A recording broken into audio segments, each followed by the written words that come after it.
Campus Davao del Sur, si Puloy Atin ang kining rider. Okay? So ato lang na i-monitor, gumikan kay murag natumba ang ato ang flag, you know, dito sa boya number 2, pero nakita nato.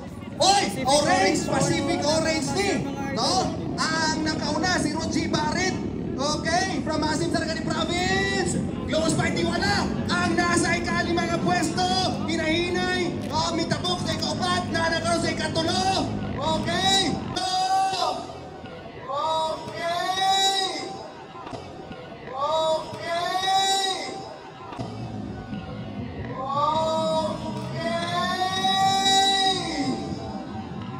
Halaka!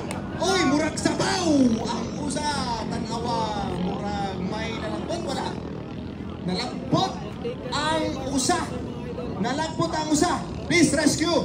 Naguna sa gapon si Roji Barret. Pacific Orange. Gisunda ni Elemar. Okay? Elemar 3 from Santa Maria, Davao Occidental. Gisunda ni Bangat Samal. Ikatulo si kining Elemar, Elemar 3. Alright, so na sila karon mga kabombo sa Fort Boya approaching. Dire sa tunga-tunga nga bayan.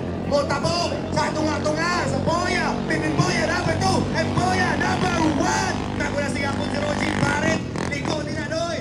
Alright, ligid, wala, kamas, ana, murag maagpan ni boat number 28.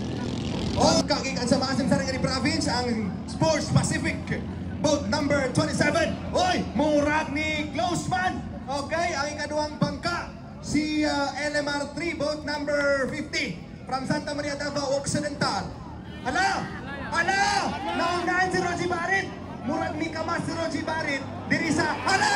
Hala! Narigay ni Roji Barret ang pwesto alang sa first spot. Sige, puluti. Kaya ang karaban mo. Minuto. Hala!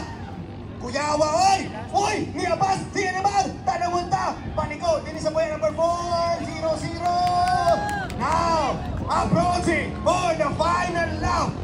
Here is the first boya.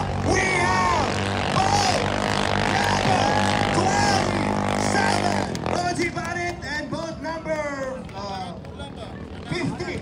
Okay, sa second spot. And we have Bakbakanay as the third spot. We have Bangat Saman from Saman Island. And here in the fourth spot,